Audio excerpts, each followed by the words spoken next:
વિદ્યાર્થી મિત્રો, આજે આપણે ધોરણ 11 વિષય વાણિજ્ય વ્યવસ્થા અને સંચાલનનો આપણે અભ્યાસ કરીશું. વાણિજ્ય વ્યવસ્થા અને સંચાલનની અંદર વિદ્યાર્થી મિત્રો આપણું લેસન નંબર જે 8મું છે, ધંધાકીય મૂડીના પ્રાપ્તિ સ્થાનો. પ્રાપ્તિ સ્થાનોની અંદર વિદ્યાર્થી મિત્રો આજે આપણે પેજ નંબર 89 ઉપર પ્રેફરન્સ શેરની ચર્ચા કરવાના છે.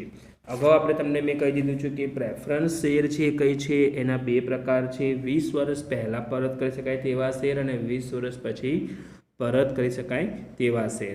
તો આપણે પ્રેફરન્સ શેરની ચર્ચા કરીશું હવે. તો જે શેર એમ કહેવાય છે કે કંપનીના નફામાંથી ડિવિડન્ડ એટલે કે નફો કે વ્યાજ, ડિવિડન્ડ એટલે શું કહે છે તો મેળવવાનો એમ કે પ્રથમ હક હોય, તેમજ જ્યારે કંપનીનું વિસર્જન થાય ત્યારે મૂડી પરત મેળવવાનો પ્રથમ હક હોય તેને પ્રેફરન્સ શેર અથવા પસંદગીના શેર કહેવામાં આવે છે. શું કહે છે આપણે જોઈએ કે જે શેર કંપનીના નફામાંથી ડિવિડન્ડ એટલે કે નફો કે વ્યાજ મેળવવાનો પ્રથમ હક હોય, તેમજ જ્યારે કંપનીનું વિસર્જન થાય, કંપનીનું વિસર્જન થવું એટલે કંપની બંધ થઈ જવી એટલે કે બંધ થવી, કંપનીનું વિસર્જન થયું કંપની બંધ થાય ત્યારે મૂડી પરત મેળવવાનો પ્રથમ હક આપણે કોને આપીએ છીએ? પ્રેફરન્સ શેરવાળાને આપતા જોવા મળીએ છીએ. એ પ્રેફરન્સ શેર અથવા પસંદગીના શેર એને કહેવામાં આવે છે. અને લાક્ષણિકતાઓની આપણે ચર્ચા કરી દઈશું અહીંયા. તો પહેલું છે ડિવિડન્ડ. તો ડિવિડન્ડ એટલે મેં તમને કીધું કે એક પ્રકારનું એમ કહેવાય છે કે આપણે જોઈએ કે નફો કે અથવા જે વ્યાજ આપણે જે શેર લઈએ છીએ, જે શેર હોલ્ડરો જે શેર ખરીદતા હોય છે પ્રેફરન્સ શેર, તો શેર હોલ્ડરો પ્રેફરન્સ શેર હોલ્ડરોને નિશ્ચિત દરે ડિવિડન્ડ એટલે કે નફો કે વ્યાજ મેળવવાનો પ્રથમ હક હોય છે. ત્યાર પછી જોઈએ મતાધિકાર. તો પ્રેફરન્સ શેર હોલ્ડરોને, જે પણ આપણા પ્રેફરન્સ શેર હોલ્ડરો છે એ પ્રેફરન્સ શેર હોલ્ડરોને માત્ર તેમના હિત સાથે, એમાં હિત સંકળાયેલું છે વ્યક્તિઓનું, બરાબર, આપણે જોઈએ માત્ર તેમના હિત સાથે સંકળાયેલી બાબતોમાં જ મત આપવાનો અધિકાર હોય છે. એટલે આપણે જોઈએ કે પ્રેફરન્સ શેર હોલ્ડરોને માત્ર એમ કહેવાય છે કે તેમના હિત સાથે જે સંકળાયેલી જે બાબતો છે એ બાબતોમાં જ મત આપવાનો એમને અધિકાર હોય છે. ત્યાર પછી જોઈએ ત્રીજા નંબરનો મુદ્દો છે આપણો પસંદગી. તો એમ કહેવાય છે કે સ્થિર નિશ્ચિત આવક અને મૂડીની સલામતી ઈચ્છતા રોકાણકારો આ પ્રકારના શેર ખરીદવાનું પસંદ કરે છે. શું કહે છે કે સ્થિર નિશ્ચિત આવક અને મૂડીની સલામતી ઈચ્છતા જે પણ રોકાણકારો છે એ રોકાણકારો આ પ્રકારના શેર ખરીદવાનું પસંદ કરે છે. ત્યાર પછી જોઈશું આપણે બજાર ભાવની ચર્ચા કરી દઈએ. તો બજાર ભાવ જે કઈ છે તો એની આપણે ચર્ચા કરીશું. તો આ શેરની કિંમત, જે પણ શેર છે આ શેરની કિંમત એમ કે બજારમાં સ્થિર હોય છે. અગાઉથી આ બજારમાં એમ કહેવાય છે કે આ શેરની કિંમત કેવી હોય છે? સ્થિર. જ્યારે વ્યાજના દરના માળખામાં, જ્યારે આપણે જોઈએ કે વ્યાજનો જે દર છે એના માળખામાં ફેરફાર થાય ત્યારે જ તેની બજાર કિંમતમાં પણ ફેરફાર થાય છે. શું કે છે? એના વ્યાજના દરમાં જો વધારો ઘટાડો થશે, ફેરફાર થશે, ત્યારે તેની બજાર કિંમતમાં પણ ફેરફાર થશે. ત્યાર પછી જે જોખમનું પ્રમાણ, તો આ પ્રકારના શેરમાં ઇક્વિટી શેર હોલ્ડરો, જે પણ ઇક્વિટી શેર હોલ્ડરો છે એના કરતાં મૂડી પરત મેળવવાનો પ્રથમ હક પ્રેફરન્સ શેરવાળાને છે, અને જોખમનું પ્રમાણ પ્રેફરન્સ શેરવાળાને ખૂબ જ ઓછું હોય છે. જે આપણે જોઈએ કે પ્રેફરન્સ શેરવાળા જે છે એમને જોખમનું પ્રમાણ ખૂબ ઓછું હોય છે, અને મૂડી મેળવવાનો પ્રથમ હક કોને હોય છે? પ્રેફરન્સ શેરવાળાને જોવા આપણને મળે છે. ત્યારબાદ જોઈશું આપણે કે મૂડી પરત. તો કે જ્યારે કંપનીનું વિસર્જન થાય, મેં તમને કીધું કે જ્યારે પણ કંપનીનું વિસર્જન થશે ને, તો વિસર્જન થવાથી શું કે છે? વિસર્જન થવાથી ત્યારે બધી જ જવાબદારીની ચૂકવણી કર્યા બાદ, જો બધી જ જવાબદારીઓની ચૂકવણી થશે તો ચૂકવણી કર્યા બાદ ઇક્વિટી શેર હોલ્ડરો કરતાં પહેલાં મૂડી પરત મેળવવાનો અધિકાર પણ પ્રેફરન્સ શેર હોલ્ડરને હોય છે. જ્યારે પણ એમ કહેવાય છે કે જ્યારે કંપનીનું વિસર્જન થાય, કંપની બંધ થઈ જાય, ત્યારે તેની બધી જ જવાબદારીઓ છે એ બધી જ જવાબદારીની ચૂકવણી આપણે જો કે કર્યા બાદ, ચૂકવણી કર્યા બાદ પછી એમ કહેવાય છે કે ઇક્વિટી શેર હોલ્ડરો કરતાં પહેલાં પણ કેમ કે મૂડી પરત મેળવવાનો અધિકાર પ્રેફરન્સ શેર હોલ્ડરને હોય છે. પ્રેફરન્સ શેરના મેં તમને કીધું બે પ્રકાર છે. 20 વર્ષ પહેલાં પરત કરી શકાય તેવા શેર અને 20 વર્ષ બાદ પરત કરી શકાય તેવા શેર. તો આપણે અહીંયા ચર્ચા કરીશું તફાવતની. આ મોસ્ટ આઈએમપી તફાવત છે જે પરીક્ષામાં પૂછાય છે, ખાસ ધ્યાન આપવાનું છે. 8મામાં પણ ધોરણ 11 અને ધોરણ 12માં બધી મારા કામમાં આવશે. એટલે અને આપણે પરીક્ષામાં પૂછવાના છે આ તફાવતને.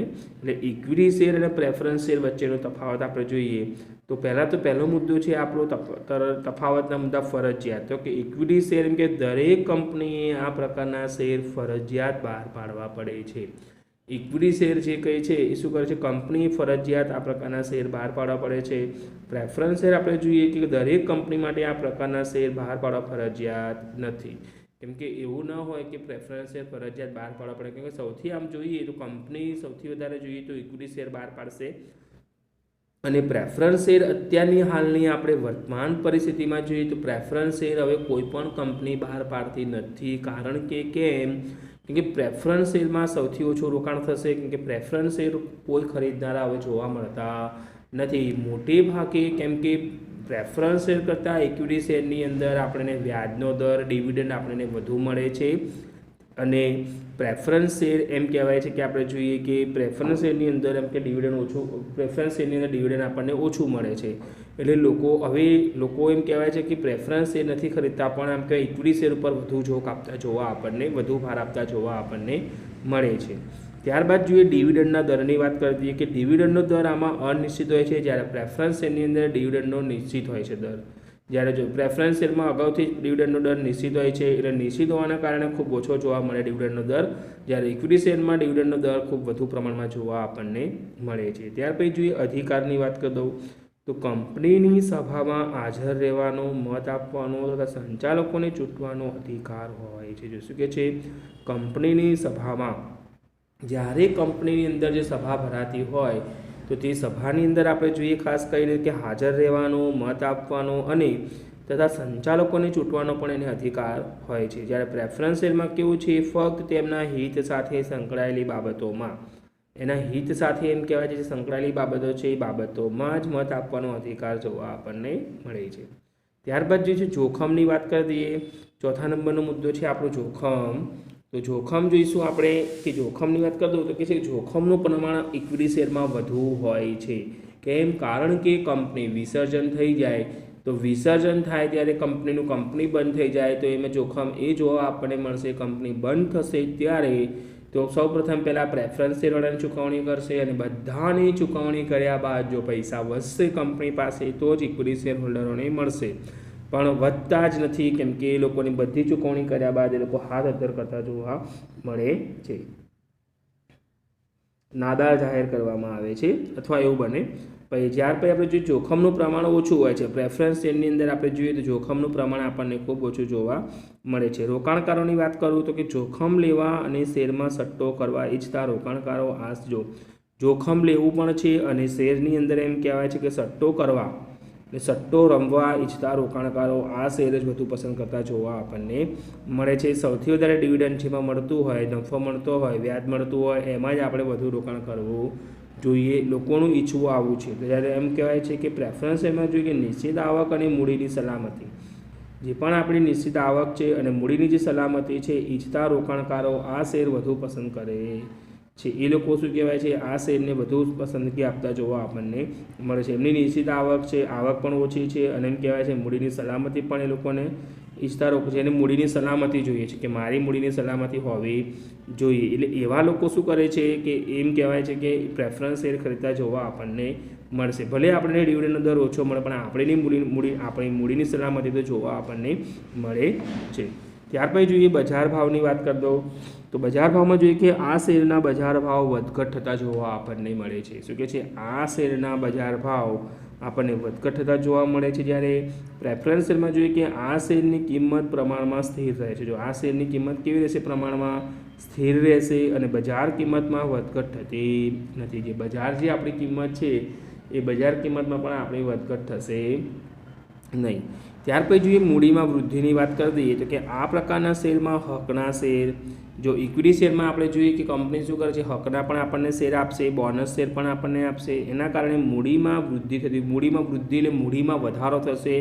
જ્યારે આપણે પ્રેફરન્સ શેરમાં કોઈપણ પ્રકારના શેર એને મળશે નહીં એટલે મૂડીમાં વૃદ્ધિ થશે નહીં. એને જે મૂડીનું રોકાણ કર્યું છે એની મૂડી એટલી ને એટલી જ રહેતી જોવા આપણને મળશે.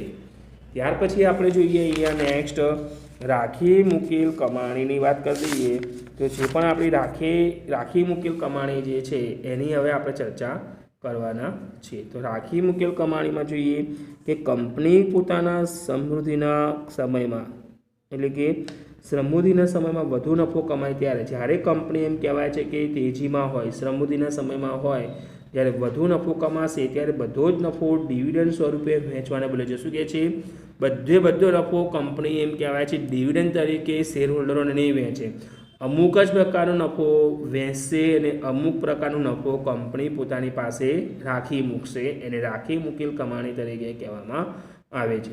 એટલે આપણે જોઈએ કે જ્યારે વધુ નફો કમાય ત્યારે બધો જ નફો ડિવિડન્ડ સ્વરૂપે વહેંચવાને બદલે આ નફાનો અમુક ભાગ, એટલે જે પણ નફાનો આપણે જોઈએ કે અમુક જે ભાગ છે એ અમુક ભાગની આપણે વાત કરીએ, અમુક ભાગ એમ કહેવાય છે અનામત સ્વરૂપે। અનામતનો અર્થ શું થાય છે કે દાખલા તરીકે 100% જે નફો થયો હોય તો કંપની એમ કહેવાય છે કે 70% નફો વહેંચશે, ઉદાહરણ તરીકે 30% નફો એની પાસે રાખે, એને અનામત નફો કહેવામાં આવે છે। આ ખાસ ધ્યાન આપજો, મેં ઉદાહરણ જે આપ્યું છે અહીંયા, એટલે 100% નફો જે થયો હોય કંપનીમાંથી 70% નફો શેર હોલ્ડરોને વહેંચી દે, પણ 30% જે નફો છે એમ કહેવાય છે કંપની પોતાની પાસે રાખે, એને અનામત ભંડોળ કહેવામાં આવે છે।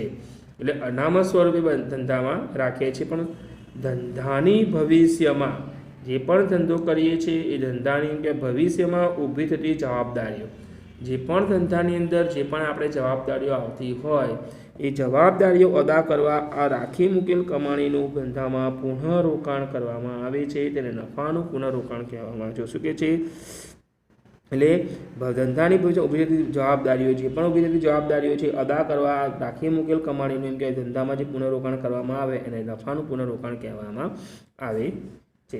ત્યાર પછી જોઈએ એના ફાયદાની આપણે ચર્ચા કરી દઈએ કે મંદીના સમયમાં ઉપયોગી।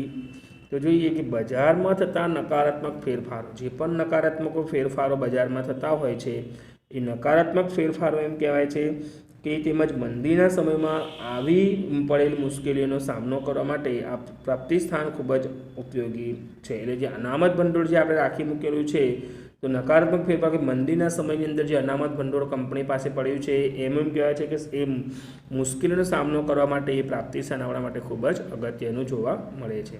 પછી ભાવિ એ ભવિષ્યની યોજનાઓના અમલ માટે ઉપયોગી, ભવિષ્યની યોજનાઓ જે પણ આપણે ઘડતા હોય એના માટે ઉપયોગી જોઈએ।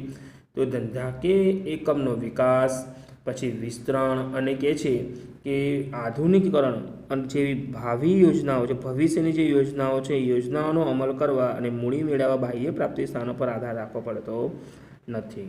ત્યાર પછી જોઈએ નવી મિલકતો ખરીદવા માટે ઉપયોગી, જે પણ આપણે નવી મિલકતો છે એ નવી મિલકતો ખરીદવા માટે ઉપયોગીની વાત કરીએ કે મિલકતોના અંદાજિત આયુષ્યના અંતે જે પણ આપણી મિલકતો છે એ મિલકતોના એમ કે અંદાજિત એમ કે આયુષ્યના અંતે નવી મિલકતોની ખરીદી કરવા રાખી મૂકેલ કમાણીનો ઉપયોગ। જો નવી મિલકતો જ્યારે ખરીદી હોય તો જે પણ અનામત ભંડોળ તરીકે જે પણ કમાણી કંપની રાખી મૂકેલી છે એનો તે ઉપયોગ કરતી જોવા આપણને મળશે।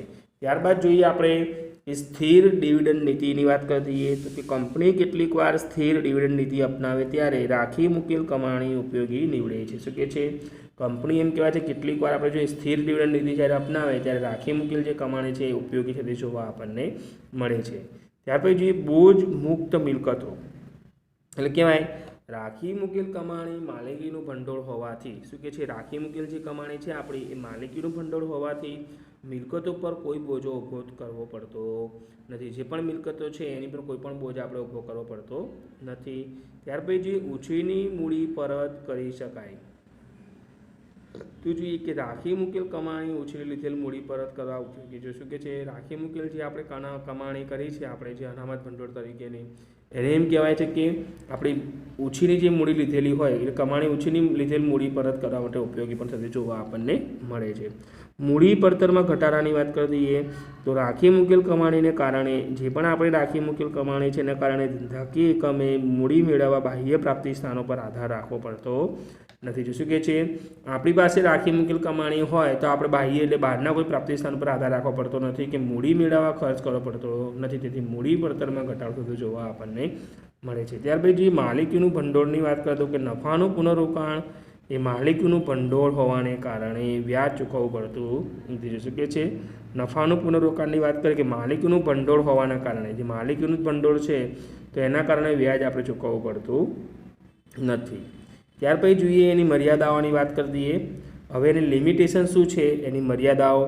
તો ઇજારાશાહીને પ્રોત્સાહન મળે છે એમાં. તો વધુ પડતું નફાનું પુનઃરોકાણ એ ઇજારાશાહીને શું કરે છે, પોષે છે. ત્યાર પછી જોઈએ સટ્ટાખોરીને ઉત્તેજન આપવું. તો ઘણીવાર ધંધાના સંચાલકો શું કરે છે, ઓછું ડિવિડન્ડ ચૂકવી શું કરશે, ધંધાના સંચાલકો ઓછું ડિવિડન્ડ ચૂકવશે અને ચૂકવી વધારાનો નફો અનામત ભંડોળ ખાતે લઈ જાય છે. તેથી શેરના બજાર ભાવ ઘટશે. શું કહે છે, તેના કારણે શેરના બજાર ભાવ શું થશે, ઘટી જશે. આ સમયે સંચાલકો શેર ખરીદી લે છે. ત્યારે એ સમયે સંચાલકો જ્યારે ભાવ ઘટશે ત્યારે શેર ખરીદી લે છે અને ભવિષ્યમાં જ્યારે ઊંચું ડિવિડન્ડ જાહેર કરી શેરનો બજાર ભાવ વધે ત્યારે ઊંચા ભાવે શેર વેચી અંગત લાભ મેળવતા જોવા પણ આપણને મળે છે. આર્થિક રીતે નબળી અને નવી કંપનીઓ માટે મુશ્કેલીની વાત કરી દઈએ તો કે આર્થિક રીતે નબળી થતાં નવી સ્થપાતી કંપનીઓ માટે નફાનું પુનઃરોકાણ શક્ય નથી. ત્યાર પછી જોઈએ નાના રોકાણકારોને લાભ નહીં. જો નાના રોકાણકારો જે કહીએ છે એને લાભ આમાં કંઈ મળશે નહીં. તો આપણે જોઈએ કે નાના રોકાણકારો ઊંચા ડિવિડન્ડની અપેક્ષાએ, જો શું કહે છે, નાના રોકાણકારો શું કરશે, ઊંચા ડિવિડન્ડની અપેક્ષાએ ધંધાકીય એકમમાં રોકાણ કરતા હોય છે. ધંધાકીય એકમમાં શું કરતા હોય છે, એ લોકો રોકાણ કરતા હોય છે, પરંતુ સંચાલકો જરૂર કરતાં વધુ નફાનું પુનઃરોકાણ કરતા હોવાથી નાના રોકાણકારોને પૂરતું ડિવિડન્ડ મળતું નથી. હવે ને આપણે વિદ્યાર્થી મિત્રો તમારે નોટની અંદર હું તમને જે કહું એ પ્રશ્ન તમારે ખાસ લખવાના છે. પ્રેફરન્સ શેરનો અર્થ આપી તેની લાક્ષણિકતાઓ સમજાવો. પછી નેક્સ્ટ પ્રશ્ન છે પ્રેફરન્સ શેરના પ્રકારો જણાવો. અને એના પછીનો પ્રશ્ન છે ઇક્વિટી શેર અને પ્રેફરન્સ શેર વચ્ચેનો તફાવત જણાવો. અને રાખી મૂકેલ કમાણીના ફાયદા અને એની મર્યાદાઓ જણાવો, સમજાવો. આટલા પ્રશ્નો તમારી નોટબુકમાં લખવાના છે. હવે નેક્સ્ટ ટોપિકમાં આપણે ઉછીના ભંડોળો જે છે એની આપણે ચર્ચા કરવાના છે. આભાર વિદ્યાર્થીઓ.